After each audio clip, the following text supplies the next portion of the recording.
ẹ kú ilé báyìí là ń kára lé ẹ káàbọ̀ là ń kẹ́rọ̀nà gbogbo ẹni tó bá ń wò gbogbo ẹ̀yin tẹ́ ń láǹfààní láti máa wò wá lágbára Ọlọ́run ojú yín ò ní fọ́ o. ẹ jẹ́ mọ́ fi bàbá jóbi ewé kí n káàbọ̀ sórí ètò yín ètò wa tá ń pè ní disability call tó ń dé sójú ìgbẹ̀yìn láti Ijinle rédíò yẹn lórílẹ̀-èdè Turkey. yóò mọ iye àwọn kan lẹ́nu pé ojú tuntun lọ́jọ́ tá à ń wò lórí ìkànnì yóò kọ́ tèmi lọ́mọ́tọ́ṣọ́ àyọ̀bá mi Mr Simple Presenter. lóòótọ́ lódodo tó táràbá ìrojú ẹni rí àmọ́ wá wò pé irú ọkùnrin wo ló wá ń bá a sọ̀rọ̀ èmi ọmọ yín ọ̀rẹ́ yín olólùfẹ́ yín àyọ̀bá mi ọmọ́tọ́ṣọ́ lẹ̀ ń bá pàdé lórí ìkànnì lákọ̀ọ́kọ́ fún ọjọ́ tòní.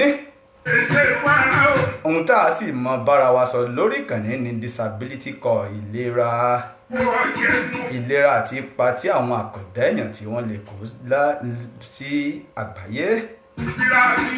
ẹ wò ó ẹ má jẹ́ tàn yín kí n tó mọ̀ tẹ̀síwájú pẹ̀lú disability call bó tilẹ̀ jẹ́ wípé ó ṣeéṣe lọ́jọ́ tòní ká mọ̀ sọ̀rọ̀ nípa disability call ká kàn mọ̀ sọ ètò tó ń lọ lọ́wọ́lọ́wọ́ nípa orílẹ̀-èdè Yorùbá nípa bí ọ̀gá àgbà bí wọ́n ti dé sí orílẹ̀-èdè Nàìjà ìyẹn lọ́jọ́ tàná a kí wọn káàbọ̀ sí orílẹ̀-èdè Nàìjà lágbára Ọlọ́run ẹ wò ó pé yóò gbọ́ ọmọ pọ̀ ṣùgbọ́n kó tó gbọ́ ọmọ pọ̀ mú bọ̀ ẹ jẹ́ ń ṣe báyìí ná. pẹ̀lú àpèsè mo wá ọ̀sán kóòtù ní ọ̀dẹ lọ́sọ̀ jẹ́ bí ìyàwó bàbá láti ṣe mo tún dé. àṣàbí ọ̀dì ní mo lọ tún fẹ́ kéré lẹ́kùn mo là ń lé ààrẹ fún àgbẹ̀ aláàfin ọ̀rọ̀. ẹ̀wọ̀n lákòókò àṣàbí ọ̀dì etí mi ò di kọ́lé tí inú ní kọ́rọ̀ sí ẹ̀. bẹ́ẹ̀ mọ̀ pé bàbá débi sẹ́tà ṣe ìhun ni wọ́n pè ní àgbà ọ̀lẹ bákan náà ẹ wò ó ẹ jẹ́ ń sọ nǹkan tó ń jẹ́ òkodoro ọ̀rọ̀ àtàbà dúpẹ́ lọ́wọ́ ẹni tó ṣe ní lóore bíi ọlọ́ṣà kóni lẹ́rù lọ́ni kẹ́mi mọ́ bá dàbí ọlọ́ṣà kẹ́ni lẹ́rù lẹ́jẹ̀ kọ́kọ́ dúpẹ́ lọ́wọ́ àwọn tán fún wa láǹfààní yìí láti lè mọ gbóhùnsáfẹ́fẹ́ káàkiri àgbáláyé gbogbo ẹ̀yin tẹ́ ń darapọ̀ mọ́ wa pátápátá gbogbo yín náà la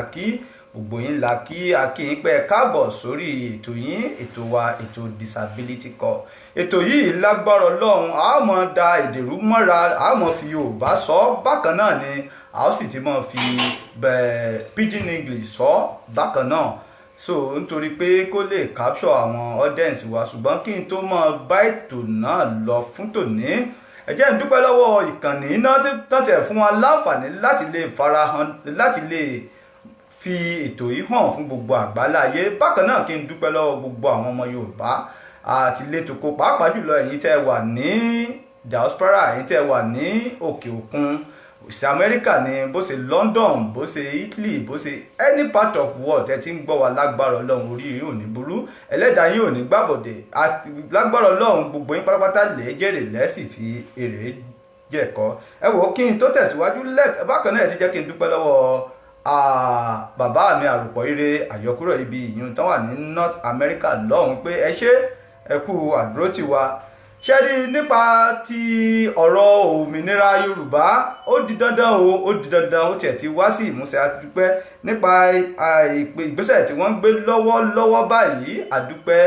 lágbára Ọlọ́run tó bá sì ṣeé ṣe ẹ̀ náà àìmọ̀ rí live and direct torí pé mo bá bàbá wa tó dé láti orílẹ̀-èdè London mo bá wọn sọ̀rọ̀ wípé a fẹ́ káwọn èèyàn wa kán mọ gbogbo bá ṣe ń lọ live and direct ní kí n tó tẹ̀síwájú ẹ jẹ́ ká mọ̀ fi ajóbe ìwé ká mọ̀ fi kíra wa káàbọ̀. àṣàbí ọ̀dì kí n kọ́kọ́ lọ rí bàbá mi tọ́lá ní tí ọ̀bá rẹ̀ ní ìtura ní bàbá òun fẹ́ wọ lábárò tí mo dé rodò bí ojú ọ̀gbọ́n ni mi ò mẹ́yìn tó níran àṣàbí ọ̀dì mo dé ọ̀mẹ́yìn tí gbọ̀ngàn dẹ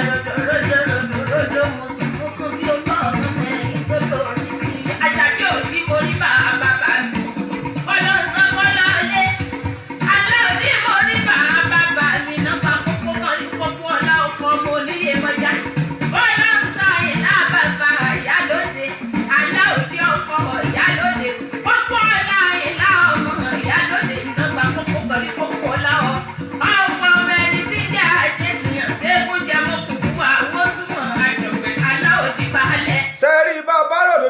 tá a bá sọ tá a bá rí nǹkan tó ń jẹ́ òótọ́ ọ̀rọ̀ tá a bá lè sọ fáyé ìyún ni pé àwa gan-an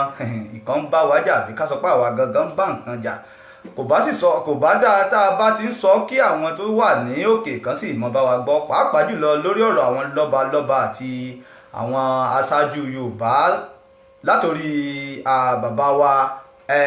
Aláàfin Ọ̀yọ́ ẹ jẹ́ n sọ pé Aláàfin Ọ̀yọ́ tó jẹ́ pé wọ́n ti fi gbogbo ọjọ́ ayé wọn wọ́n fi ń sin màálù nítorí màálù náà fi ń kọ́ àwọn èèyàn lórí nítorí màálù ni ẹ̀mí àwọn ọmọ wọn ni ò fi jọ wọ́n lójúmọ́ ẹ jẹ́ mọ́ rán yín létí wípé tẹ́ ẹ̀ bá gbàgbé wípé ní àsìkò tẹ́yìn jẹ́ bí ọ̀dọ́ bíi tiwa yìí ìyún bàbá Aláàfin Ọ̀yọ́ lásìkò tẹ́yìn jẹ́ bí ọ̀dọ́ ẹ̀yin àtàwọn gbogbo ìgbìmọ̀ yín tẹ́ ní kí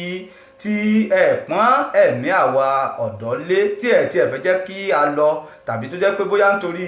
selfish interest tí ẹ fẹ́ ká lọ ẹ rántí wípé àwọn bàbá tí ọ̀fẹ́ ẹ̀kọ́ ni wọ́n fún yín ẹ rántí pé gbogbo àǹfààní tẹ́ ń jẹ lónìí gẹ́gẹ́ bí ọba gbogbo àǹfààní tẹ́ ń jẹ ní òní ọlá wípé ẹ náà ní àwọn nǹkan tí ó ṣe pàtàkì tó ṣe kókó tó yẹ kí ọmọkùnrin ní lẹ́fí ní lónìí tí kò bá ṣe pé àwọn bàbá tí wọ́n ṣe rere wọ́n fún yín lọ́fẹ̀ẹ́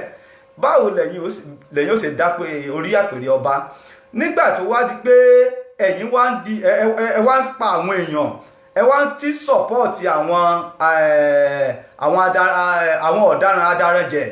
tí wọ́n pa àwọn ọmọ ìlú yín Aláàfin Ọ̀yọ́ àkùbá dáa tẹ́ ẹ bá lè pò ró àti àrò tẹ́ ẹ bá lọ pé àrò àti ọ̀dọ̀fín kẹ́ bára yín sọ̀rọ̀ tán bá pa gbogbo àwọn ọmọ tí ó jó ògo ọ̀la fún yín tán kí lẹ fẹ́ gbójúlé ẹ má gbàgbé wípé àsìkò tí yín láti fún àsìkò tí yín láti fún àwa ọmọ tá a wà níta báyìí láti fún wa ní ìkan tí bàbá yín fún yín ká ní bí àwọn bàbá yín ṣe pa yín nígbà yẹn ṣé ẹ̀yin lè dórí àpèrè torí tá a bá ń wí tá a bá ń sọ òun ó mọ̀ sọ wípé kí ló dé àwọn ìbú ọba wọn ìbú olórí ẹlẹ́sìn wọn ìbú kábíyèsí kankan ẹ wo láyé ìgbà wọn ni ọba tí ò bá fi rẹ̀ sípò ọba ẹ jẹ́ gbélé ìwọlé náà. lórí ètò yìí lọ́jọ́ tòní kò sí gbagbaruru kò sí gidigidi kàkàn sí ṣe introduction ara wa ni a fi ra wa hàn lé àdín à ń sọ fún gbogbo ẹ̀yin tẹ́ ń láǹfààní láti mọ̀ wá pé lágbára Ọlọ́run Ayọ̀bámi Ọmọ́tọ̀ṣọ́ náà ti balẹ̀ sórí ìkànnì yìí bá a ṣe wá balẹ̀ sórí ìkànnì yìí gbogbo ẹ̀yin tẹ́ ń láǹfààní láti mọ̀ wá ojú yín ò mọ̀ ní fọ́ lágbára Ọlọ́run etí yín ò ní di ojú tẹ́ fi ń wò wá ò ní fọ́ bákan náà etí tẹ́ fi ń gbọ́ wá ò ní di tọmọtọmọ tayataya ẹ kórè òkòdélé ẹ jèrè ẹ wá fi èrè jẹ̀kọ́ ẹ wò tẹ́ ẹ bá ti ń gbọ́ kọ́mọdé gbọ́ kó sọ fara oko tẹ́ ẹ bá ti ń gbọ́ ẹ mọ́ sọ fáwọn èèyàn ẹ sọ fún wọn wípé káwọn náà gbàkó tí kí wọ́n jókòó nítorí pé lórí ìkànnì yìí pẹ́pẹ́ yóò mọ̀ gbọ́mọ pọ̀n pẹ́pẹ́ yóò mọ̀ gbọ́mọ oríṣiríṣi ọmọ yóò mọ̀ gbé pọ̀n ètò tàwa gangan táwọn ṣe lórí ìkànnì ni ètò àwọn àkàndá èèyàn ni ṣùgbọ́n àìsí bẹ́ẹ̀ láì bá wọn dá sí i àti wípé ọ̀rọ̀ yìí ó kàn wá gbọ̀ngbọ̀n ó kàn wá tọkàntọkàn ó kàn wá taratara ó kàn wá ó ti ṣẹ̀wò mọ́ wa lára nítorí pé àwa la wà ní orílẹ̀-èdè 419 tí wọ́n sọ lọ́wọ́lọ́wọ́ ó dá wa lójú gbangba ó dá wa lójú wípé láìpẹ́ láìjìnà àwa náà kú òlóko ẹrú tá wà á tá a bá ti wá kú òlóko ẹrú àtàwọn àtẹ̀yìn láàjọ ọmọ kọ́ ọmọ lùgbọ́ láàjọ ọmọ fayọ̀ tayọ̀ worí orílẹ̀-èdè wa yóò elédè Yorùbá. This program not be for only Yoruba people because it's international program. So therefore, my brother, my sister, where they hear me from other part of language, now where they hear me from Yoruba, now go permit me make I speak broken join this language. Make I speak broken, so people, our audience will be saying no be Yoruba people, they go also have the medium to listen to us. My name now, Ayọ̀bámi, this now just introduction. Make I introduce myself to all of people will be saying they watch me live and direct from this channel. So this one now the just introduction, huh? Actually, the program we say I'm going to do on this program now, disability call. Waiting make this program. Waiting be the connection between this program and the present program we be say all of us they agitate for. You know, say people will be say they get physical challenge also they interested very well, which me I'm one of them. We get interest. Say make Yoruba, make you come out from this captivation. Huh? This program we are going to do, I'm not going to use only Yoruba only Yoruba language, and I go beg una wey be say una be my brother, my sister, una be my daddy, una be my mommy. Make una permit me make I dey use other language. So the audience, the transient will move very far. And also these people wey be say they think say Yoruba dey fear, they will be able to be listening to Rough live and direct. As I said earlier on this program, so if we enter place, if you not salute people, wey be say you meet them, na be say you no sabi wetin you dey do at all. And I no wan be those people wey be say they no sabi wetin they do. That is why I go use medium to appreciate all of our viewers globally, because now na be the organ, now na be the number one, now na be the backbone of this program. If una no dey view wetin we go talk. Make I use this medium to salute all of now one after another. I go to mention a name, I beg make una just accept and the way I go to mention them.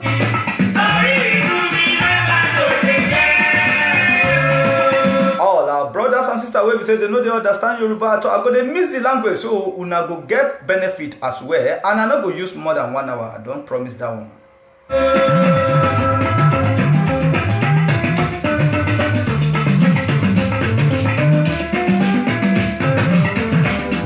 For those of now episode now just meet me for the very first time on this channel. My name now Motoshwa Yoba, me Mr. Simple Presenter. Wait at sit down gidigba for Bodo Naija here where we say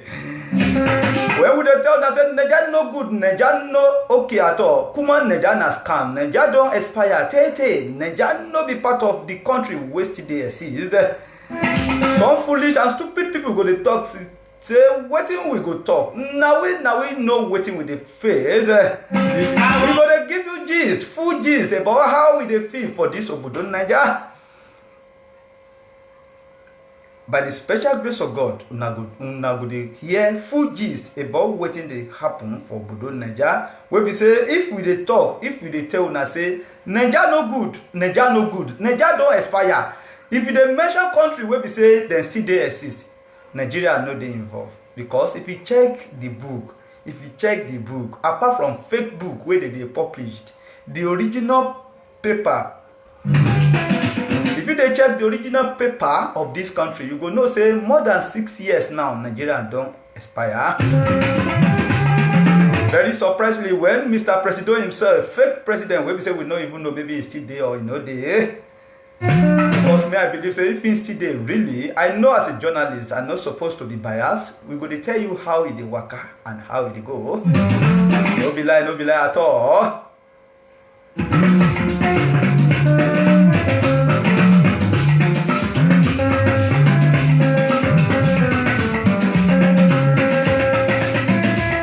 Seriki wey dey for your state, I go come back for your side.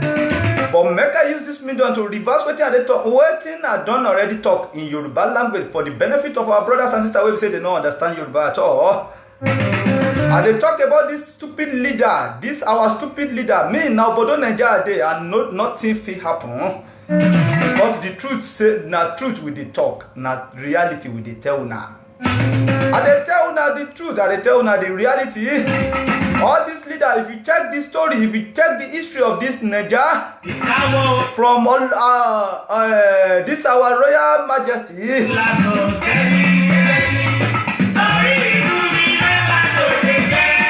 Allah for you go see say all of them na free education they take during their period.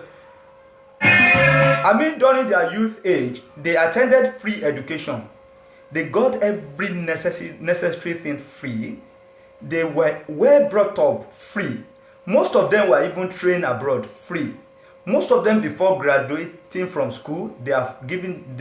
secured them a good job free. All of these things were done there for them, for our so-called leader. All of these things were done to them free of charge, without paying dime. Buhari went to free school. Alaafin Oyo went to free school. Forget about the lie story where they tell us.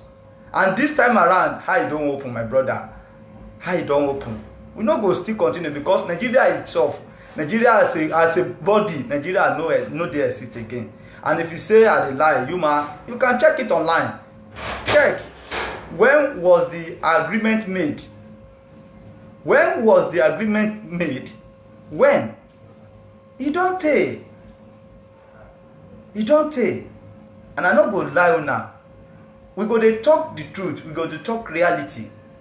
No matter what it takes, we go dey tell una the truth. And make we just this one, today program na just introduction. And my name na Omoto Shoyobami once again for those people wey dey just join us on this channel. Ijinle radio wey dey for Turkey. Una do everybody wey dey there.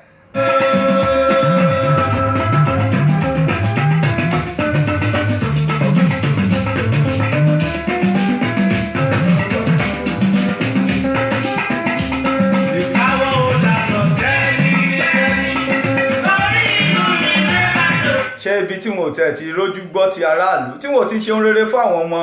ọmọ Oòduà tọkàntọkàn tí gọ́vnà kan tí wá lóun jẹ́ Ọ̀yọ́ state governor wetin be that stupid guy name na guy no be man.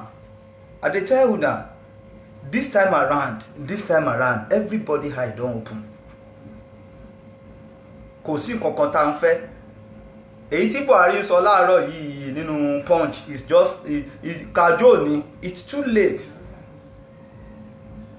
It's too late. I have to tell you the reality. We have to tell ourselves reality. Ó dẹ̀ máa ń dùn mí gan because ìgbà tẹ́yin wà lọ́dọ̀ Aláàfin of Ọ̀yọ́ ẹ̀yin gangan ni mọ̀dàrú tó lágbára jù nílẹ̀ Oòduà. That's just the truth. Ẹ kàn máa pẹ́ nìkan ẹ máa pèèyàn bó ẹ̀ mọ́ impact ẹ̀ kò ní kankan tó ń ṣe fún orílẹ̀-èdè kò sí kankan tó ń ṣe fún Odùduwà. Kò sí kankan tó ń ṣe fọ́mọ Yorùbá ẹ̀jẹ̀ single-handedly láàrin ọba ẹ wo ìtàn wà tá a bá sì mú ọba lọ́ba ẹ̀ sí ní first ọba ilẹ̀ Yorùbá because àwọn èèyàn ti rí history apart from forging stories tẹ́ lọ gbéjọ ọba Benin sì jù ń lọ in ranking ẹ̀jẹ̀ máa múyàn single-handedly èèyàn kàn tẹ̀ jù ń lọ kò jù ń lọ èèyàn kọ́ là ń sọ èèyàn ẹ máa múyàn single-handedly ẹ̀jẹ̀ máa fi joyè ẹ máa fi àwọn tí wò tọ́ ẹ máa fi wọ́n joyè just for selfish interest, just because you believe you want to gain you want to be wealthy. Ṣé ìtì ẹ̀rọnú kù ní Aláàfin Ọ̀yọ́ ẹ jẹ́ ń bí léèrè náà bàbá ẹ kò ṣe àrífín o kò kí this is not insultive word or we are trying to mimic you, we are trying, it's not like that. ṣé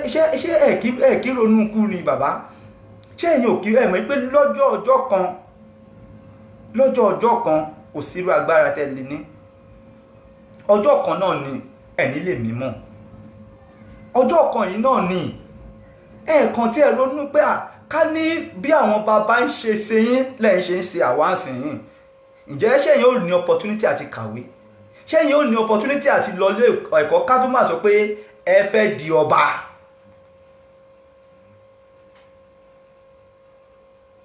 To be honest with you, Baba, to be honest with you, kan lè kan sáré dé múyàn tí ò competence kẹ́lẹ́ fi jẹ́ kinní kan of Yorùbá land is too much. Issue yẹn là ń ní nísìnyí Gani Adams ń bẹ̀rù wípé gbogbo ẹ̀rù Gani Adams make I tell una gbogbo ẹ̀rù bàbá Gani Adams now ni pé bóyá Sunday Igboho máa overthrow yẹn, and reality we have to face it all. Instead of Gani Adams to support Sunday Igboho, tẹ́ bá ń gbọ́ Chief Igboho tí ìfọjọ́ kan criticize Gani Adams o mo tí ìfọjọ́ kan criticize maybe on media, maybe through calling, maybe through messages or whatever, but most of the words tó ń wá láti ẹnu bàbá Gani Adams it is not welcome at all.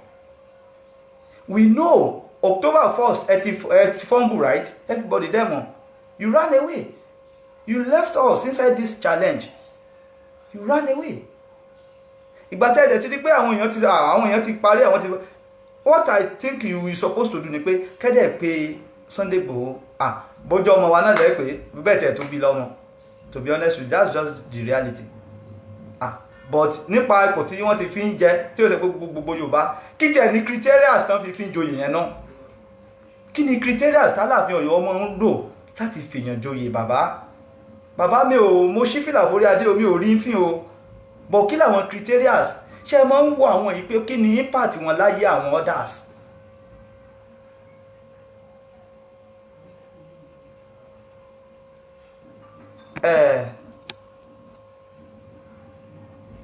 Bọ́ládé Adébíyì mi ò insult wọn o bó ṣe ẹ mọ̀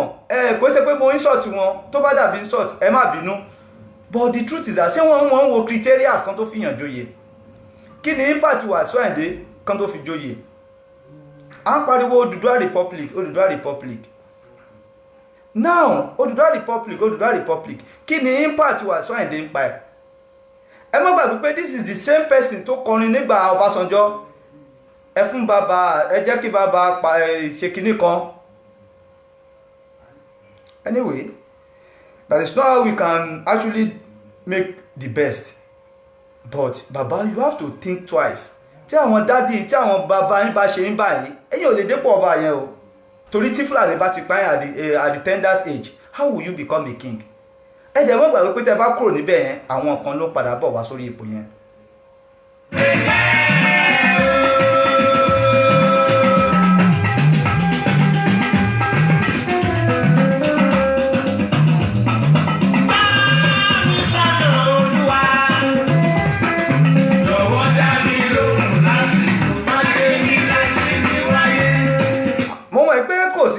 ṣe tó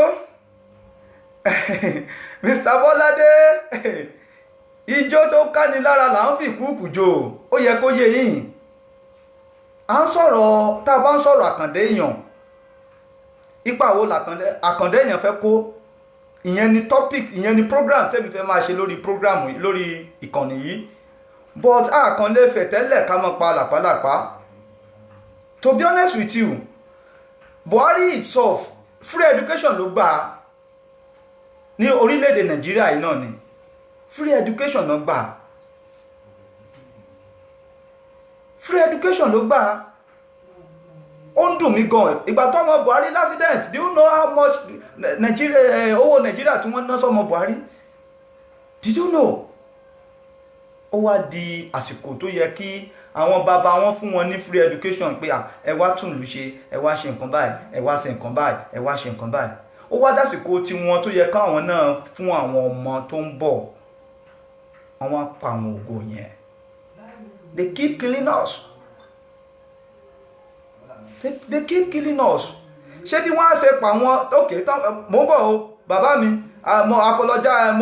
mo rí apology yín sir èmi náà apologize fún àwọn viewers tó bá rò pé bóyá mo ń insult kábíyèsí mi insult wọn but ẹ jẹ́ ká mentality yìí this stupid mentality ẹ jẹ́ ká yọ kó ń bẹ̀ don't be silly òyìnbó máa sọ fún bàbá ẹ pé bàbá this is not right and their country wọn ò sí ọlọ́run tó wà mi ti sọ̀rọ̀ pastor at all mi ti sọ̀rọ̀ àwọn pastor mi ti sọ̀rọ̀ àwọn olórí ẹ̀sìn lẹ́yọ̀kọ̀ọ̀kan mo ń rìn káàkiri lérédè Nàìjíríà a lot of things is happening I went to one church mo dẹ̀ kó ajékù kalẹ̀ síbẹ̀ mo wá rò lọ́kàn ara mi pé kò bá ti ṣe dùn tó ká nírú àwọn ilé yìí àwọn náà parapọ̀ wọ́n nígbàgbọ́ nínú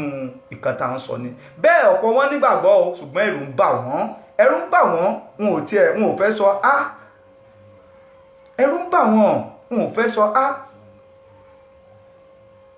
wọn ò fẹ́ sọ̀rọ̀ kankan bọ̀ báyìí inú mi dùn pé Yorùbá ti sọ̀rọ̀ sókè ẹ wò mo bọ̀.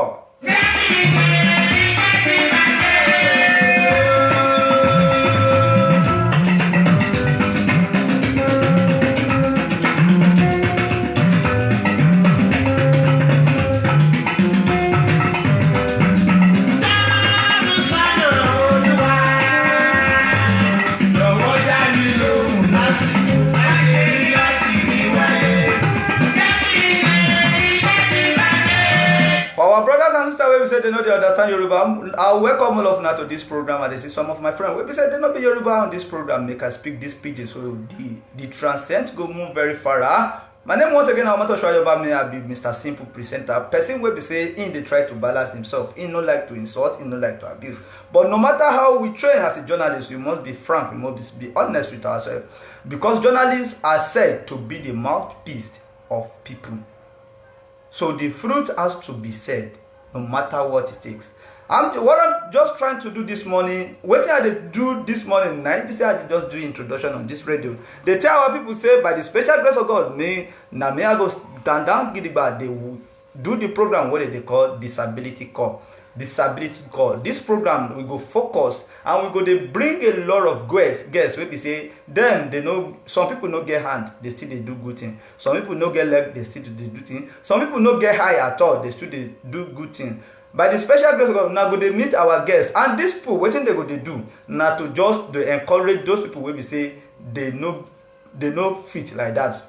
globally. They no fit like that. Somebody like Ijinle, the last time we spoke together, Oga was telling me that do you know when this thing happened to me, he won't kill himself, but he can't think twice. But now today Ijinle dey impact to the people's life,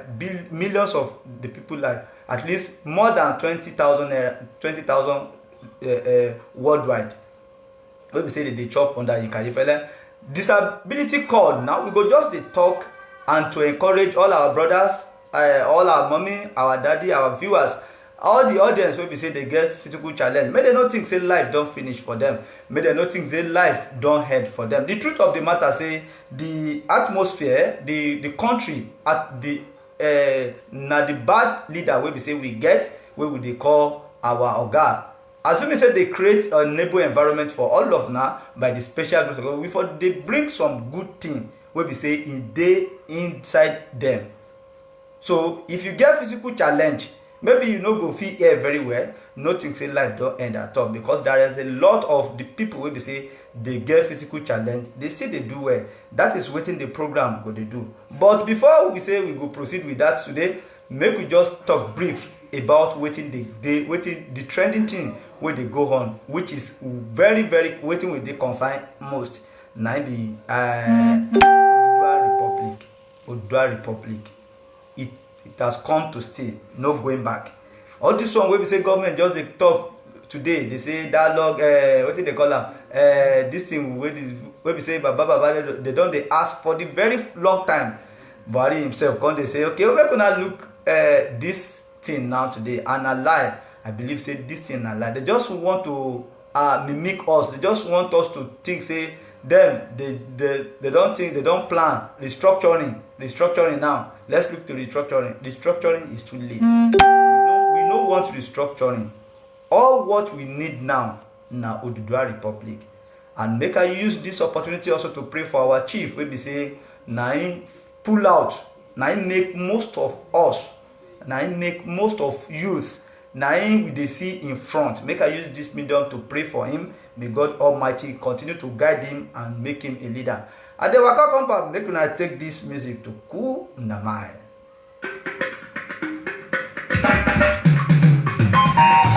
Before this music go dey go, make I tell you now wetin go happen to us in few days now.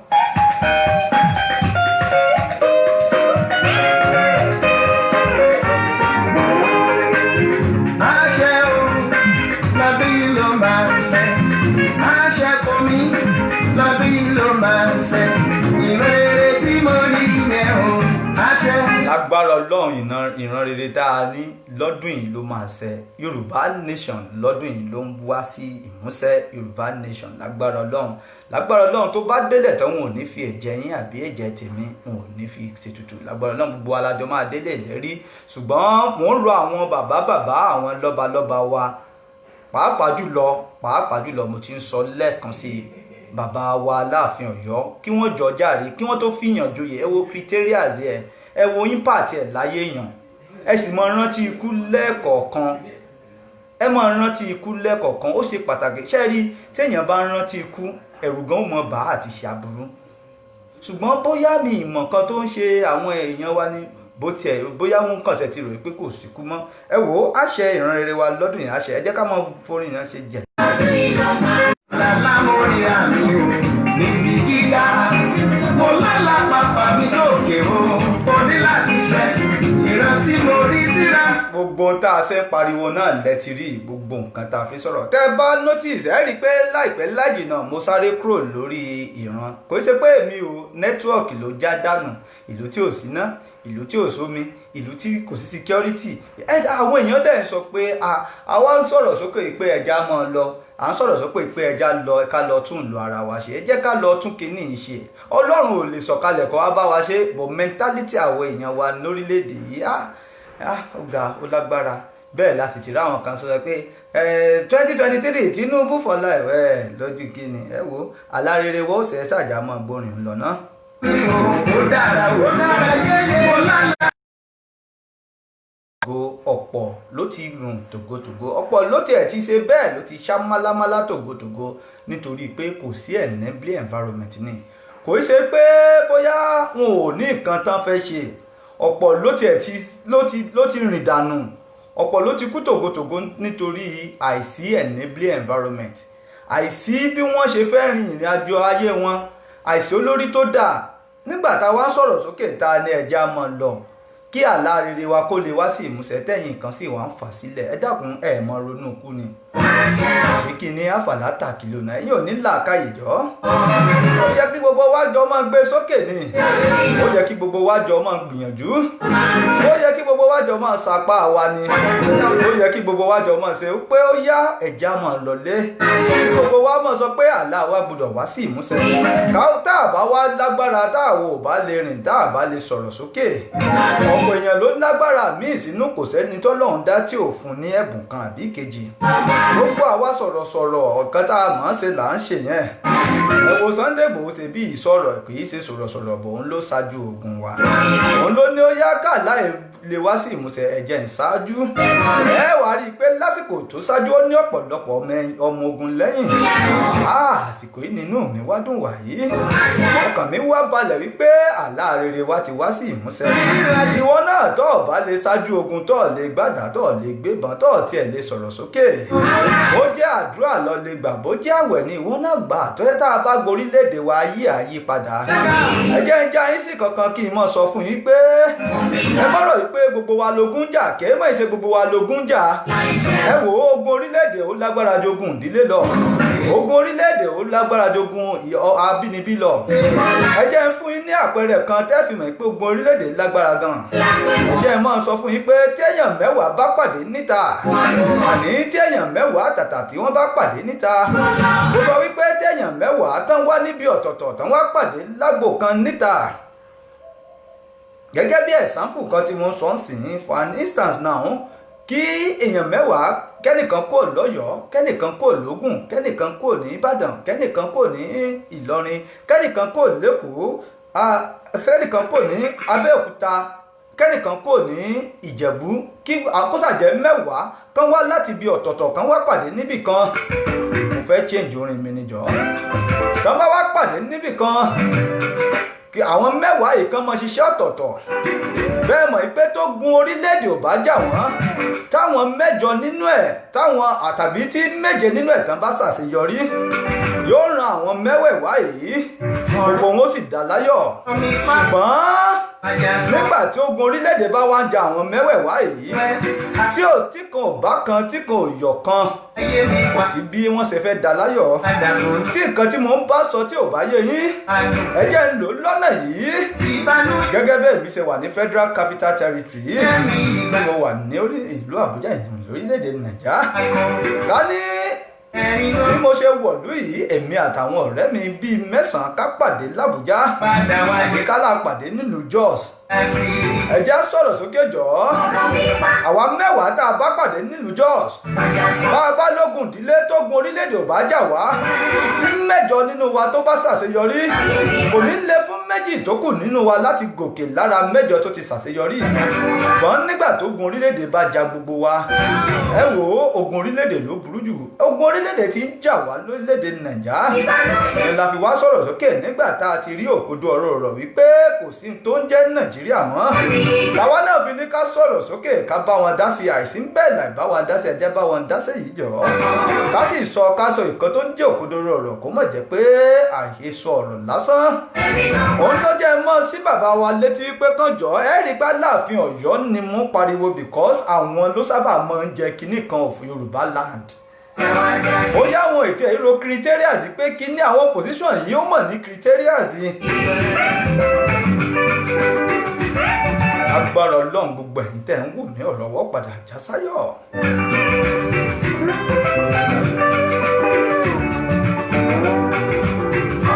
ológun orílẹ̀-èdè ń jà wá ogun orílẹ̀-èdè ń jà wá ogun orílẹ̀-èdè ti ń ja gbogbo wa òun ló fi dà pé kò sí ọlọ́pọlọ kankan láàrin wa ẹ má jẹ́ tàn yín ọ̀pọ̀lọpọ̀ lógun ìdílé gan ò bá fínra àwọn ìka kọlọ̀mbọ̀rí èèyàn àwọn ló bukú dédé yìí àwọn ló fà á táyé fi ní gbogbo wa lára bá a ṣe ń sọ̀rọ̀ lẹ́kàn nẹ́tíwọ̀kì ti já lọ àmì tí mo ti ní viewers close to 70 tẹ́lẹ̀ wọ́n ti dá mi padà wáyé ó kù 35 ẹ jọ̀ọ́ sógun ìdílé náà ni sógun ìdílé ló ti bá wa dórí íńtánẹ́ẹ̀tì kò í sógun ìdílé ogun orílẹ̀-èdè ni ìlú tó fi wà ṣùgbọ́n òfin tó ń ṣe wọ́n fi ń ní ọmọ mẹ̀kúnnù lára ni a ti sọ̀rọ̀ sókè a ti ṣetán ẹ wò á mọ sọ̀rọ̀ sókè jọ̀ọ́. ojú tó rí ibi tí kò fọ́ o ire ló ojú tó rí ibi tí kò fọ́ o sẹ́wọ̀n ire ló dúró dé ọ̀rẹ́. agbára lọ́n gbogbo àwọn ọmọ Odùduwà tá a wà láyé tá a wà láyé ire lójú wa yóò mọ̀ rí láìpẹ́ láìjìnà. àbájọ ọmọ fóògùn ọdún. ìyá ti jẹ wá ọ̀pọ̀ ló sá kúrò nílé ọ̀pọ̀ ló tiẹ̀ ń sọ ọmọ ẹrú níta ọ̀pọ̀ ló ń fọlẹ̀ l'Amẹ́ríkà ọ̀pọ̀ ló ń fọlẹ̀ ní London ọ̀pọ̀ ló wà nínú òtútù síbẹ̀ ẹ̀rù ń bà wọ́n àti wáyé ẹ dákun sógun ìdílé náà ni kèé sógun ìdílé ẹ mọ̀jà tanra wa ogun orílẹ̀-èdè ló ń jà wá ló wá fi ń dá wa lójú làwa lẹ́yìn tá a wá ti ráàrí sá kedere la fi wá ń sọ̀rọ̀ sókè wípé ẹ wò ó kò sí ní tó ń jẹ́ Nàìjíríà irọ́ lásán ni ẹja máa lọ. ti gbẹ̀yìn ọmọ yóò padà wá àṣàkó padà. gbogbo ẹ̀yin bàbá ẹ̀yin lọ́ba ẹ̀yin ìjòyè ọ̀tọ̀nkọ̀lùlù tẹ́ ẹ bá ń gbẹ́tò yìí ẹ dákun ẹ gbà wá ẹ bá wa ra kíní yìí is very very important. Very very important for us to have this as prompt as we could. ó bá ṣeé ṣe pé ká máa lọ lọ́la ẹ dákun ẹja máa lọlé agbára Ọlọ́run gbogbo ẹ̀yin tẹ́ ń ṣáájú ogun ẹ̀ ní bógun lọ gbogbo àwa tá ń sọ̀rọ̀ sókè a ò ní sọ̀rọ̀ sọ gbogbo ẹ̀yin tẹ́ ń fàdúrà ràn wá lọ́wọ́ àdúrà yín ó mọ̀ gbà yóò gbà lórí wa yóò gbà lórí yín ẹ̀yin tẹ́ sì wá ń ronú padà sẹ́yìn nítorí ìjẹkújẹ èló lẹ́tì ẹ̀ ń rí jẹ́ ìdìmọ̀ dàrú náà ṣe believe pé ẹlòmíì Volkswagen tí bá bá ẹ lókù àlòkù ló wà níta wọn tó lẹ pósítà mọ́ á ti mọ pariwo pé Jagaban 2000 who is Jaga nonsense. Who is Jaga nonsense? ẹlòmíì àní Volkswagen ọkọ̀ àjàpá ní bàbá rẹ̀ lókù olùkọ́ ní bàbá rẹ̀ ń ṣe ọkọ̀ àjàpá ní bàbá rẹ̀ lókù ó wá gbé síta tó jẹ́ pé kò lè rìn mọ́ wọ́n ti yọ táyà ẹ̀ mọ́ ọkọ̀ àjàpá wọ́n lẹ pósítà àti lẹ pósítà mọ́ àwọn ọmọ pariwo pé àní Jagaban for 2023 kò ní lọ́ọ̀bì kankan lágbára Olódùmarè nítorí pé kó dé ti 2023 àwa gan ti bọ́ sínú òmìnira wa àmì àti Èdùmàrè ọ̀rọ̀ wa ti padà já sọ́pẹ́ ọ̀rọ̀ wa ti padà já sálọ̀ Chief Sunday Igboho tó ń lídìí wa lágbára Ọlọ́run ẹ̀ ní ṣìṣe ẹ jẹ́ mọ́ ọjà yín sí wípé bẹ́ẹ̀ báyìí tí ì gbọ́ ọjọ́ ń le bí àná òrùn ń le bí àtiwọ̀ ẹ jẹ́ mọ́ ọjà yín sí wípé láìpẹ́ lájìnà ó ṣeé ṣe kí àwọn ọ̀dọ́ Yorùbá ó ní ìpàdé kan tá a ṣe lọ́wọ́lọ́wọ́ báyìí kò yẹ ń sọ lórí afẹ́fẹ́ ṣùgbọ́n kí n ti máa já yín sí ni. ẹ wò ó ẹ̀yin náà ẹ lè sọ̀rọ̀ sókè lọ́dọ̀ yín wọ́n ń gbé sí mi lára wọ́n sọ fún mi wọ́n text message mi bẹ́ẹ̀ bá wò pé mò ń wọlé mò ń wo ọ̀rọ̀ wọn ti já sọ́pẹ́ ó ti já sáyọ̀ lọ́gán la bára wa nínú òmìnira lọ́gán la bára wa lórílẹ̀‐èdè Yorùbá lọ́gán la bára wa níbi tí security yóò ti jọba ọ̀dẹ̀ wọn kan wá sọ wípé tá a bá tiẹ̀ débẹ̀ ogun tá a mọ̀ jà irú ogun wo la fẹ́ jà tó ju ogun tó ń jà wá lọ báyìí lọ àpògùn orílẹ̀‐èdè ń jà wá ẹ wá sọ pé ogun ìdílé òjò ọ̀pọ̀lọpọ̀ wa ẹ dákun mélòó lọmọdé lánúgòyọ̀ èló lógun ìdílé lára ogun orílẹ̀‐èdè ṣé mọ̀ pé ogun orílẹ̀-èdè gbogbo èèyàn ló ti capture ni ogun ìdílé ṣe bí àwọn kan wá fámìlì tó jẹ́ pé fámìlì wọn ò ní wà tẹ́ríbù wọ́n lè bá rò pé fámìlì tí ni ò da irọ́ ẹ bá ti wọ ọmọ ẹlàkejì ẹ rí i pé tiẹ̀ ti tẹ́ríbù ju ti ń lọ àti ẹ̀dúpẹ́ lọ́wọ́ covid-19 orílẹ̀-èdè Nàìjíríà wọn ò rí bí lọ máa dúpẹ́ fẹ́lẹ́dùmarè agbára Ọlọ́run kan tí ó flush gbogbo inú ni. mo fẹ́ mo lè bá àwọn tó kọ àwọn tí Olúwa dá lọ́lá mímọ̀ pé alẹ́ mú mi lọ. àwọn ìka èèyàn adánilóró wọn eku tó ń bunú jẹ tó ti ń fẹ́ yìí sí. mo láyé àwọn ẹni gíga èmi tí mo fọwọ́ lẹ́nu. ẹ wò ó a gbọ́dọ̀ sọ̀rọ̀ sókè a gbọ́dọ̀ sọ wọ́n ní ìjà yín sí ni a gbọ́dọ̀ sọ̀rọ̀ sókè. ṣé ẹ rí ìyàtọ̀ wà láàrin bàbá Gani Adams àti olóyè Sunday Igboho ìyàtọ̀ ọbẹ̀ ó sì ti yé wa gbangba kedere báyìí nínú criterias kan wò kan tó fi èèyàn jóyè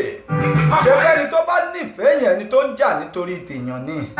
ẹni tó nífẹ̀ẹ́ aráàlú ẹni tó ń jà nítorí aráàlú ọ̀pọ̀lọpọ̀ àwọn tá a yàn sípò tí wọ́n ń sojú irọ́ náà sojú ṣíọ̀ wọ́n kàn sojú àpò ara wọn ni ọmọ tí wọ́n ń lọ skul lamẹ́ríkà London àti àwọn ìlú tó ti wà settled wọ́n wá fi ọmọ tálíkà sílẹ̀ lórílẹ̀‐èdè Nàìjíríà pé ẹ má bá fà á ibi tẹ́ ẹ bá lè fà á dé ṣùgbọ́n Ọlọ́run ti mú yín gbogbo àwọn èèyàn ẹ wò ó àṣírí ti tú o bá àṣírí ṣe tú àti rí fùrọ̀ adìyẹ àṣírí ti tú àti rí òkodoro ọ̀rọ̀ wípé kò sí ní tó ń jẹ́ Nàìjíríà scam lásán ní Nàìjíríà òun ló jẹ́ mọ́ sọ pé kí bàbá wa Aláàfin Ọ̀yọ́ tẹ́ bá notice ẹ rí i pé mi ìdárúkọ ọba mi Aláàfin Ọ̀yọ́ ni nítorí pé bàbá nìkan ló mọ jẹ kinní kan of Yorùbá land kinní kan of Yorùbá land kinní kan of Yorùbá land kí ni criteria tí bàbá ń wò kan tó fi hàn jẹ kinní kan of Yorùbá land ìyẹn ló yẹ ká mọ jára wa sí ó tiẹ̀ yẹ kí bàbá gan mọ ronú kù mi ìrókúrò bàbá o lágbára Ọlọ́run gbọ́ngbọ́n lòkè òkè gbẹ́ngbẹ́ng gba ọdún kan ní tẹ́ ẹ bá lè lò ó ìfún kẹ́ lo 2 million years nígbà tí ó ṣe nu ọdún tèmi lágbára Ọlọ́run ẹ̀mí ogun bọ́ ẹ mọ̀ ronú kú bàbá ẹ dákun.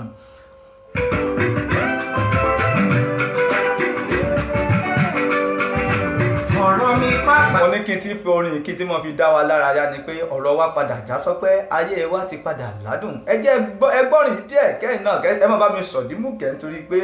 ètò wa kò ṣe kólekóle àtọ́. ẹ̀jẹ̀ sọ pé ayé mi padà kò ládùn ìbànújẹ́ mi ìgbà kan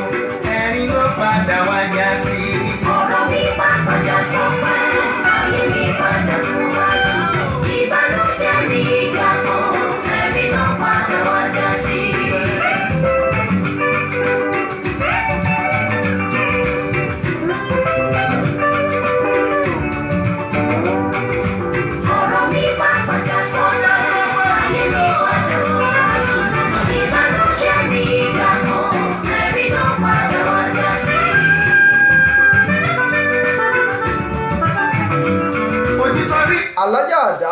Alhaji Daud mo kí ẹ ṣeun gan wọ́n ní kí n fọ̀rọ̀ sí kù bí àgbà ẹ ṣe mi ò ní sọ́tàn ó kàn wù mí kí n já wọn sí báwọn tèmi ṣe ní kí n já wọn sí ni. ẹ jẹ́ mọ́ já yín sí pé lórí ìkànnì lágbára Ọlọ́run kì í ṣe program Yorùbá nìkan mo fẹ́ mọ́ present ọ̀rọ̀ nípa àkàndá nítorí pé èmi gangan àkàndá ni mí. I want to be saying this from my personal experience. I'm one of those people who are disabled but still able, competent, supernaturally, and I so much believe that there is many people like me that have positive impact they can give to the other. ṣé mọ̀ pé kèé mọ̀ ṣe pé kákan nìkan nìkan ṣe pé kárìn àbí kájà nìkan la fi gba èèyàn sílẹ̀ ó pọ̀ níranran ó pọ̀ oríṣiríṣi tá a lè fi gbà èèyàn sílẹ̀ ẹlòmíì nípasẹ̀ ọ̀rọ̀ á sì gba èèyàn sílẹ̀ ẹlòmíì nípasẹ̀ ọ̀rọ̀ á sì dàyé èèyàn dúró ẹlòmíì nípasẹ̀ ìrìn á gba èèyàn sílẹ̀ bákan náà ẹlòmíì nípasẹ̀ ìrìn á dàyé èèyàn dúró òun ló jẹ́ máa já yín sí wípé agbára Ọlọ́run ètò tí màá mọ̀ ṣe lórí ìkànnì yìí wọn là ń pè ní disability call bá a sì ṣe máa ṣètò yìí broken pidgin English mọ́ Yorùbá là á mọ̀ ṣe ìdí tá a fẹ́ fi lo pidgin English ẹ dákun ẹ má bínú ẹ̀yin bàbá ẹ̀yin màmá kìí ṣe pé a fẹ́ ta èdè wa àbí àbálò èdè wa rárá bákan náà kìí ṣe pé èdè wa ò ká wa lára ṣùgbọ́n a ti ń try láti fi afẹ́ mọ́ fi encourage àwọn èèyàn tó jẹ́ pé wọ́n wà disable ni ẹ má gbàgbé wípé ẹni tó bá wà disable náà ní pàtó tó lè take ní ìgbésí ayé ẹ̀dá ẹni tí ò rí náà gbà mí there was one prophet that I spoke with lórí bàbá wòlíì kan tí mo bá sọ̀rọ̀ láìpẹ́ láìjìnà bàbá yìí ní ó ní gbọ̀ngàn ilé ìjọsìn ńlá wòlíì ni ṣùgbọ́n ó ti tún ọ̀pọ̀lọpọ̀ ayé èèyàn ṣe mi ò sọ tẹ̀sí o bákan náà ó ní àfáà kan tí ò lè rìn rárá ọmọ Yorùbá náà ni àtijọ́ sọ̀rọ̀ ó sì ti sọ̀rọ̀ sókè ó ti tún ọ̀pọ̀lọpọ̀ ayé ṣe nípasẹ̀ àìlérìn tiẹ̀ náà ìyún la fi wá bọ́ síta tá a ní ó dáa ti ní ọ̀pọ̀lọpọ̀ àwọn èèyàn tó ń ṣe ètò lórí ìrànràn ṣùgbọ́n lórí ìkànnì ó yẹ ká gbìyànjú káwa náà gbé ètò kan fún àwọn àkàndá ká lè mọ ká ti fi fún àwọn àkàndá ní hóòpò àjẹ́ kó yẹ wọn wípé Ọlọ́run tó dá wọn náà ló dá wa ẹ má gbàgbé pé Ọlọ́run tó dá rábí eléwé ló dá ó ti yé yín bẹ́ẹ̀. That is why we want to be doing this program to encourage all our brothers and sisters wey be say they get physical challenge maybe na your tongue.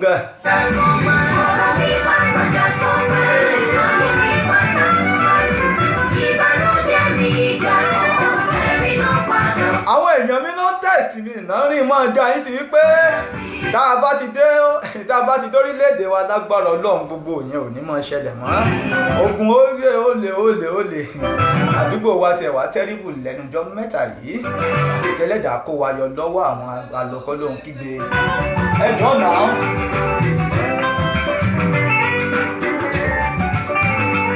Kẹ́lẹ́dà kọ́ wa yọ lọ́wọ́ àwọn alọ́nkígbe nítorí wá ń rí lórílẹ̀‐èdè yóò mọ̀ dẹrùn ẹ wò ó ẹni tó bá wà nínú ẹ̀ tó sì ní làǹkàyè ló lè sọ kìí ṣe pé kẹ́nìkan páàkì Volkswagen tí babalábàbà ẹ̀ lókù síta kó mọ lé pósítà kìnnìmọ̀ kó wá rò pé ibi táyé parí sínú pátápátá ìtàn bá lọ kọ̀ọ̀kan fún ẹ.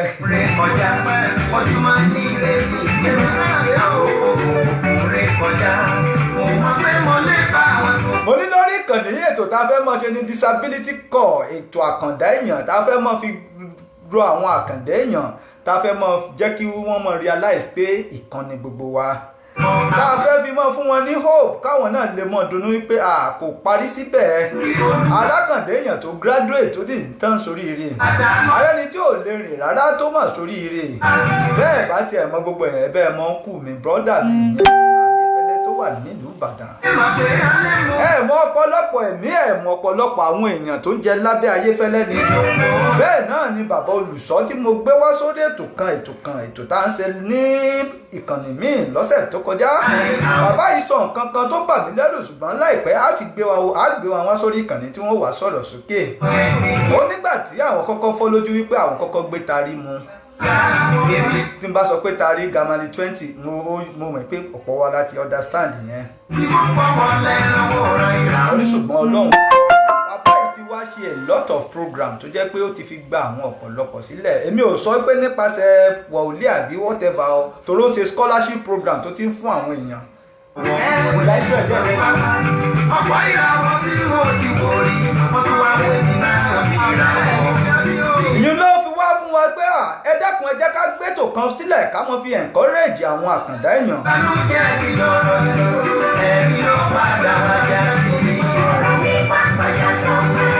ayé mi padà tún lájú. Ìbànújẹ́ mi ìgbà kan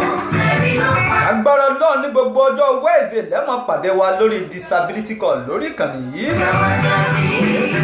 òní tó jẹ́ ọjọ́ Jímọ̀ àkànní ká ṣe introduction ní ká fi ra ẹ̀yìn kẹ́yìn náà lè mọ̀ wá. ó dá ọkọ tèmi lẹ́ẹ̀kan sí fáwọn tó ṣẹ̀ṣẹ̀ ń darapọ̀ mọ́ wa lọ Mọ́tòṣọ́ Ayọ̀bámi Mr Simple Presenter aka People's Power. ẹ̀mọ́ gbàgbé pé ẹ̀yin la gbójúlẹ̀, ẹ̀yin náà là ń wò, ẹ̀yin là ń jẹ, ẹ̀yin là ń mu. gbogbo ẹ̀yin tẹ́ ń wò wá, ojú tẹ́ fi ń wò wá ò ní fọ́. tẹ́yìn náà ẹ dákun ẹ mọ́ sọ̀rọ̀ sókè ní gbogbo ibi tẹ́ ẹ bá wà lórí òmìnira Yorùbá. ó ṣe pàtàkì, ó ṣe kókó, kò sí ní tó lè gbà wájú pé ká gbọ́ òmìnira lọ lásìkò tá a wà yìí. nothing fit help us more than make you say make you die our father's land. ẹ wò ó bá ṣe kí ẹni tó kú àti ẹni tọ́mọ ẹ̀ sọnù ọ̀tọ̀ọ̀tọ̀ ni o.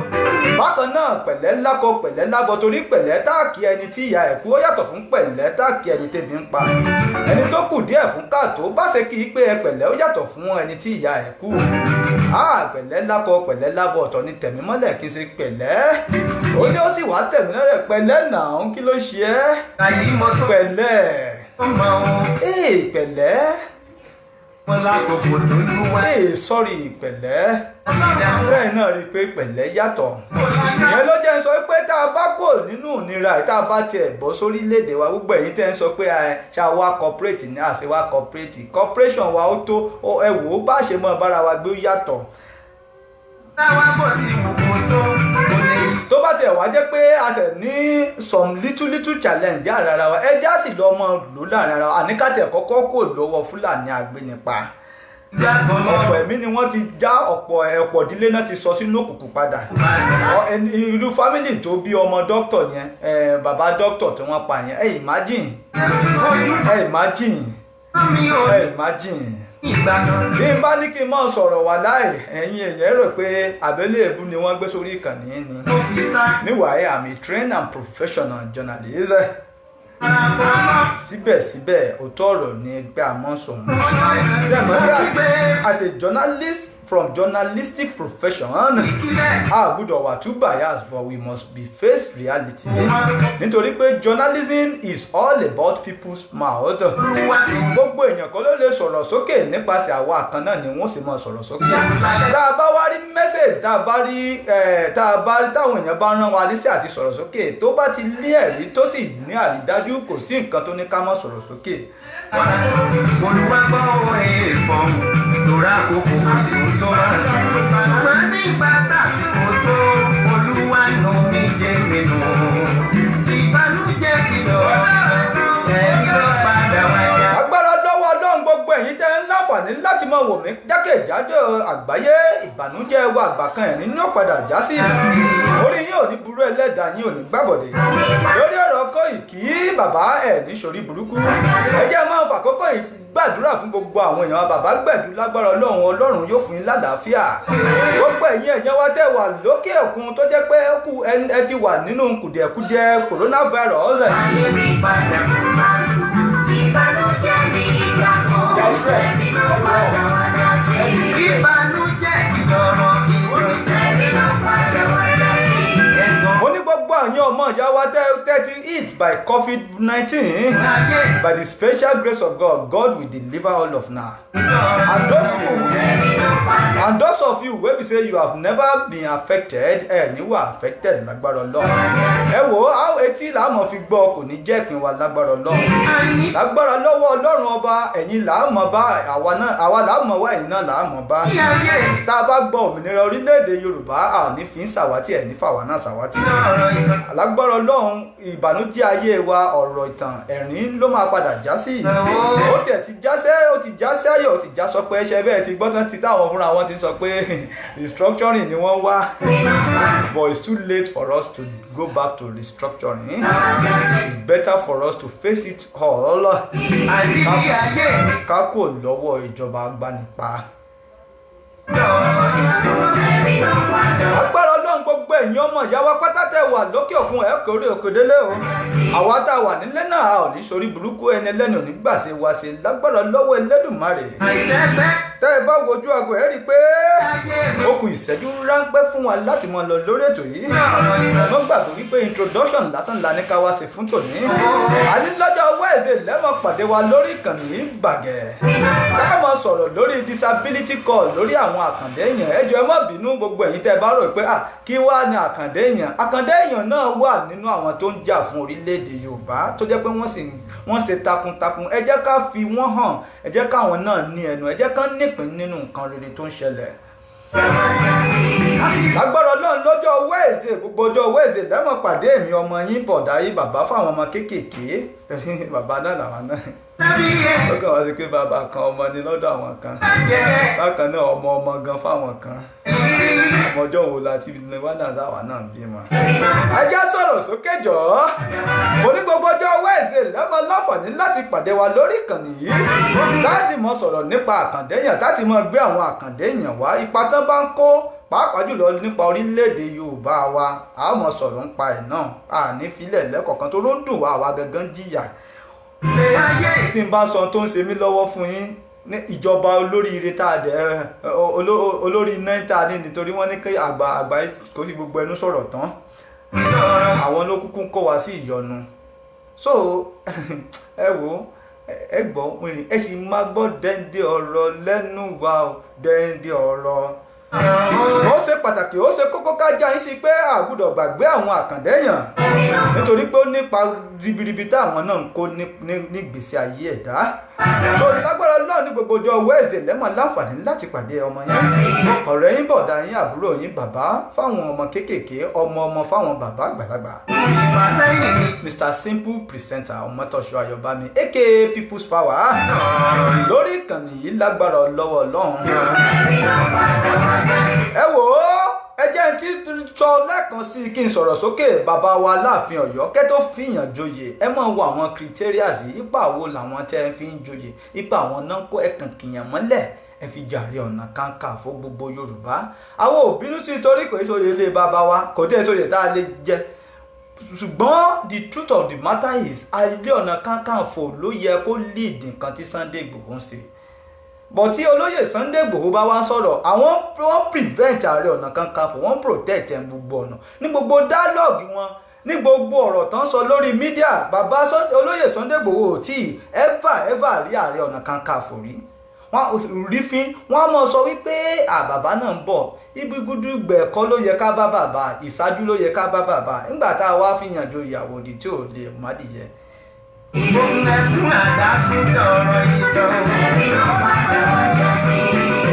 Bákan náà lórí ìkànnì yìí wọ́n ní sọ̀rọ̀ sókè ṣùgbọ́n bá a bá wa gbogbo á rí i pé ọjọ́ ti ń lọ bí àná ọ̀run ti ń lọ bí àti wọ̀ ìṣẹ́jú mẹ́fà péré ló kù fún wa tá a lò ní introduction wa láfi mọ kangara wa lọ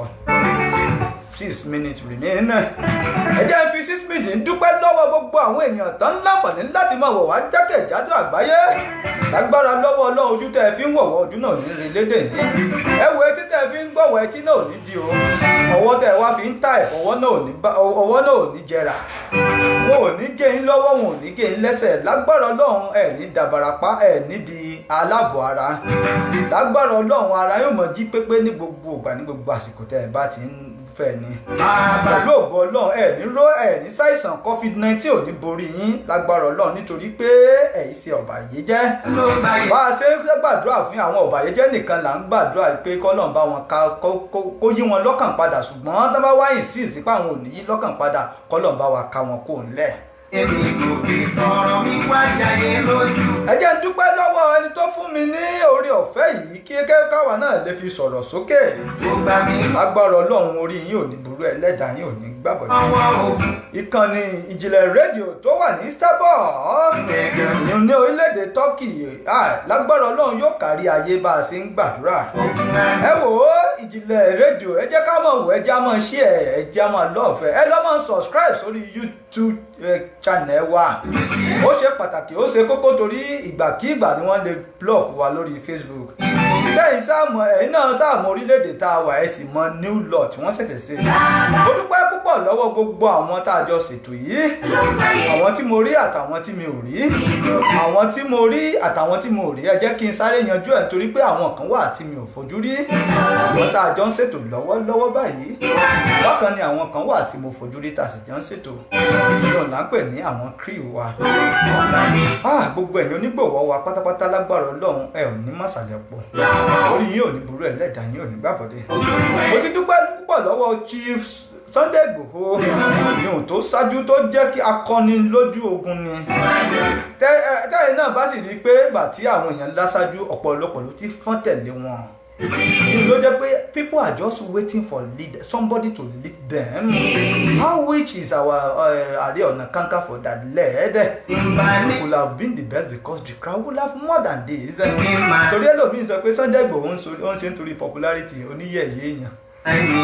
Táwa ni ò mọ Sunday Igboho ní gbogbo ta lọ́mọ káàárẹ̀ òjìire tí ò bá tiẹ̀ tó bá gbọ́ tán Ìfẹ́ Mọdákẹ́kẹ́ àti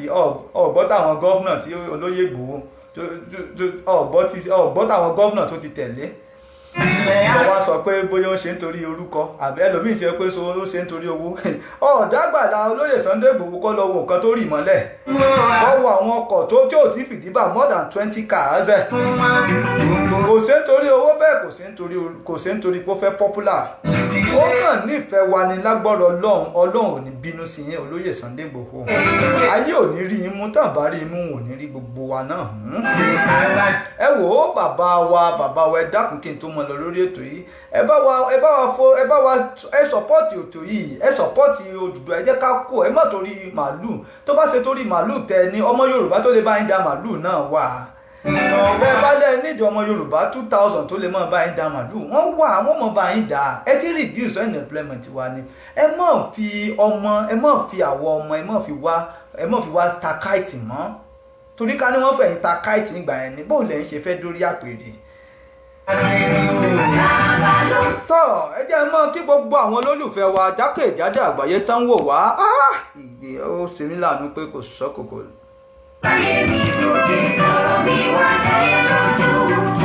tọ́ látòrí ọmọ aládé Terry olóòtú ẹ̀kọ́ ètò ẹ ṣé ọmọ aládé mo kí yín Mr Ibrahim Ṣùbọ̀mí Balógun mo mọ̀ kí yín o Mr Tobi Suleiman ẹ ṣé mo dúpẹ́ lọ́wọ́ yín Mr Tobi Suleiman Ọlọ́run ní fi sílẹ̀ lágbà kankan Mr Samuel Joseph ẹ ṣé mo dúpẹ́ lọ́wọ́ yín o Ìjìnlẹ̀ rédíò Ìjìnlẹ̀ FM kò ní bàjẹ́ lágbára Ọlọ́run fọ́nbọ́n ọmọlúwàbí ẹ ṣé mo dúpẹ́ ọmọlúwàbí á dáa fún yín lágbára Ọlọ́run ẹ ò ní gbẹ́ngbí gbèsònù bí ò sí bí ọmọ Mr Akínbọ̀wálé Morakinyọ Mr Akínbọ̀wálé Morakinyọ ẹ ṣé mo dúpẹ́ lọ́wọ́ yín ẹ ṣeun bàbá mo ti rọ́wọ́ yín lẹ́ẹ̀kan sí Azeez Ayọ̀ ẹ wò yóò dáa fún yín olóko bàbá àgbà á dáa fún yín lágbára Ọlọ́run ẹ̀ ní dàgbà yẹn ní sórí ibú ọmọlúwàbí ẹ ṣé mo dúpẹ́ Mr Ismail yóò dáa fún yín lágbára Ọlọ́run Mr Ismail Ramat àbí Mrs Ismaila Ramat dùn ní lágbára Ọlọ́run ohun rere lẹ́ẹ̀mọ́ dùn ní lágbára Ọlọ́run Adélékè Ganiyat mo dúpẹ́ lọ́wọ́ yín Adélékè Ganiyat ẹ ṣé mo dúpẹ́ o ẹ ṣeun gbogbo yín Diana ẹ ṣé mo dúpẹ́ lọ́wọ́ yín Saheed Kọ́lápọ̀ ẹ ṣé mo dúpẹ́ lọ́wọ́ yín Bọ́ládé Adébíyì mo dúpẹ́ lọ́wọ́ yín gbogbo ẹ̀yin tẹ́ ṣẹ̀ṣẹ̀ ń darapọ̀ mọ́ wa àtẹ̀yin tẹ́ ẹ bá wa wọlé náà ni mo dúpẹ́ lọ́wọ́ yín ẹ wò tí n bá ní mọ̀ kálẹ́ ní èjì ẹ̀ta ẹ̀yìn ẹ rí i pé mi ò ní màdé mi sẹ́ ká sì sọ̀rọ̀ ká bá bẹ́ẹ̀ ni yìí ẹ̀dá mo ní wákàtí kan péré là á lò lórí ètò yìí tẹ́ ẹ bá rí ẹ rí i pé ó ti ń tasẹ̀ àìgẹ̀rẹ̀ kúrò ní wákàtí kan ẹ jẹ́ mọ́ fi àsìkò yìí dúpẹ́ lọ́wọ́ bàbá Ròpérè àti gbogbo àwọn sọ̀rọ̀sọ̀rọ̀ káàkiri àgbáláyé pàápàá jùlọ àwọn sọ̀rọ̀sọ̀rọ̀ tó ń sọ̀rọ̀ sókè lórí òmìnira orílẹ̀-èdè Yorùbá wọ́n á fi àkókò ìdúpẹ́ lọ́wọ́ gọ́vnà wa bàbá onírúgbà Yẹ̀wúkẹ́ ìyẹn l'Ondo State kan túbọ̀ kan tún gbogbo kùdẹ̀kùdẹ̀ wọn ṣe kan sanwó òṣìṣẹ́ kan torí Ọlọ́run ebi ń pa àwọn òṣìṣẹ́ wọn dẹ̀ ń complain lójoojúmọ́ lẹ́ẹ̀kan sí ẹjẹ́ mọ́ kí n káàbọ̀ kí mọ́ kí n pé lágbára Ọlọ́run ẹ mọ̀ rí wa pẹ́ àwa náà sì mọ̀ dúpẹ́ lọ́wọ́ yín pẹ́ pẹ̀lú ògùn Èdùmàrè lẹ́ẹ̀kan sí ẹ ṣé mo dúpẹ́ gbogbo ẹ̀yin tẹ́ ẹ darapọ̀ mọ́ wa fún tòrí ẹ má gbàgbé pé ọjọ́ Wednesday yẹn mọ̀ láǹfààní láti mọ̀ wò wá ní abala àkàndá èèyàn ipa wo làwọn àkàndá èèyàn kó kí ni àwọn àkàndá èèyàn need kí support wọn ní need then kí ni society fẹ́ láti ara àkàndá èèyàn ìkan kékeré ń gbà míì ó máa ń jẹ́ kẹ́lòmíì lose hope ìkan kékeré máa ṣẹlẹ̀ sẹ́lòmíì á ti rò tán kò ń ṣẹ̀bi wọn náà nítorí pé ìlú tá a wà ní lágbára Ọlọ́run ká tó kò nílùú ìgan àyípadà abá àkàndẹ́yàn nítorí pé àwọn táwọn gbé wá sórí ètò yìí àwọn ọ̀tọ̀kùlú yẹn àwọn àkàndẹ́yàn tán ti là tán ti lù tán dẹ̀ ti tó jẹ́ pé wọ́n á mọ̀ share experience wọn tẹ́yìn náà sì láǹfààní láti mọ̀ gbọ́ ní gbogbo ọjọ́ Wednesday lẹ́ẹ̀kan sí oko tèmi láyọ̀ Ọmọ́tọ̀ṣọ́ Ayọ̀bámi ẹni tí gbogbo yín mọ̀ sí Mr Simple Presenter aka People's Power ẹ jẹ́ mọ́ pa àkókò ìkíyìn pé ó dàbọ̀ ó dìjọ́ Wednesday ká ti tó mọ̀ pàdé.